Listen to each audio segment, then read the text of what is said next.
I mean, you gave him 300 grand. That's interesting. That's probably the only 309 Islamo Marxist grand that he got. I saw Linda Sarsour today bragging about all the money that's coming from all over the world. And so for their elections in New York. Look.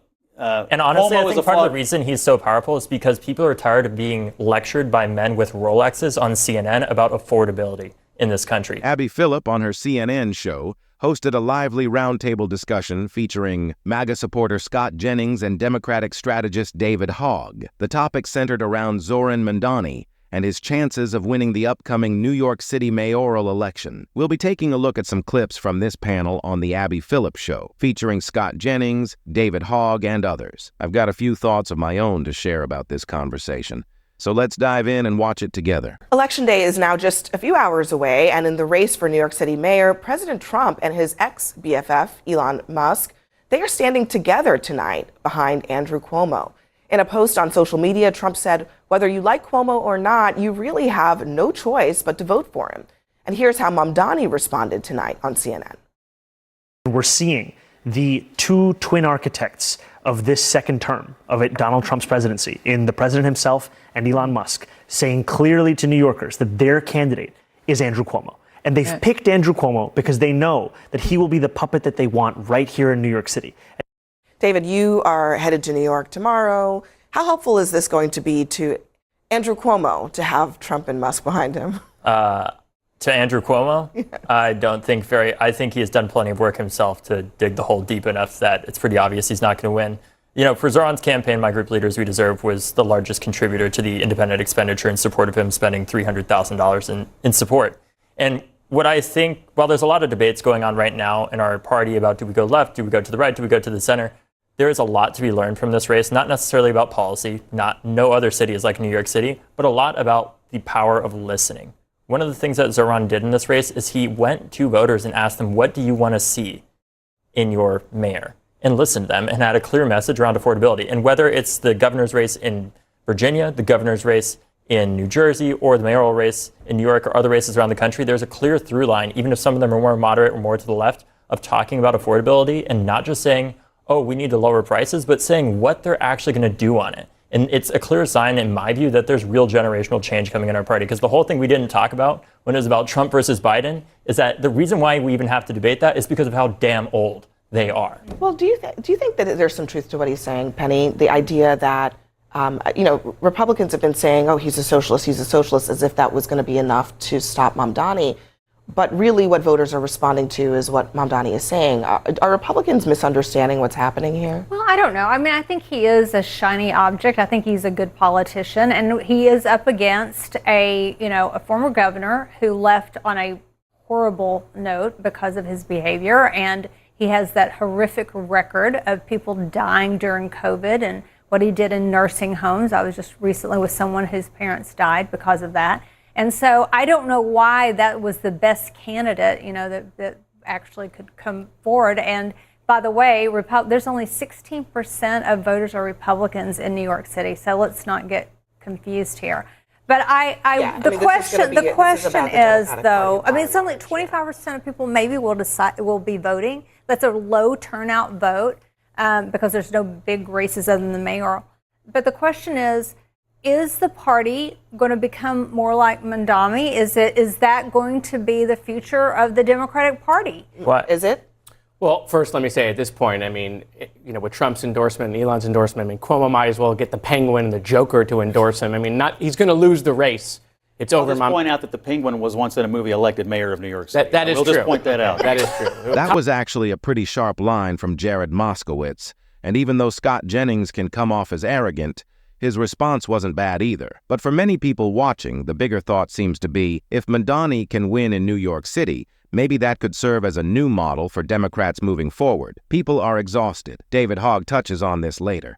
But the truth is, voters are tired of the same old corporate Democrats who act like watered-down Republicans. They want leaders who will actually fight for them, not just get elected and then say, we'd love to make changes, but the Republicans won't let us. Meanwhile, the Trump administration has been aggressively pushing its agenda through. Now, I'm not saying Democrats should break laws or behave unethically like some members of that administration have, but it's hard for voters to sympathize when Republicans are out there executing their plans.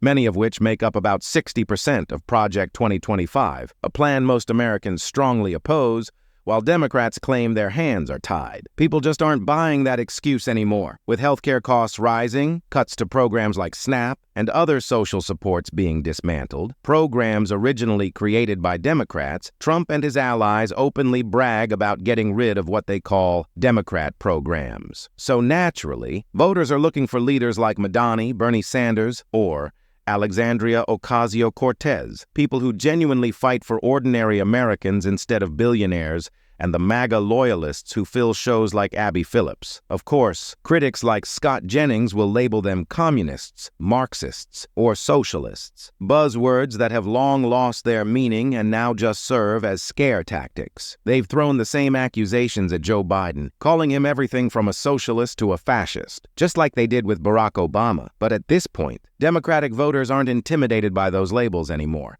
They see them for what they are, empty words used to attack even the most moderate politicians. Right. You're going to come in here. Okay, all please right. Bone up. I apologize. I'll brush up on my DC comics before I come in. Mamdani's going to win the race. He's going to be mayor. He ran a brilliant campaign. He's a brilliant messenger. And yeah, he copied a little bit of what Trump did. Simplified the messaging, repeat, rinse and repeat, rinse and repeat. And he ran brilliant ads, and he's going to win. Now, whether that's exportable to other places, listen, I don't think so. I think there's places like Chicago and Portland, Seattle, you can create it. It's hard to find a good candidate, right? A good messenger. Like how many AOCs are out there, right? When you're talking about someone who can message. But look, when you're talking about the suburbs, no, Mamdani is not going to win in Boca Raton. Quick 30 seconds, Scott. Yeah, look, he's probably going to win. I mean, it's a Democrat town, and they're going to elect a socialist to run the financial capital of the world. I mean, you know, you gave him $300,000. That's interesting. That's probably the only 300 non-Islamo-Marxist grant that he got. I saw Linda Sarsour today bragging about all the money that's coming from all over the world. System for their elections in New York. You know, look.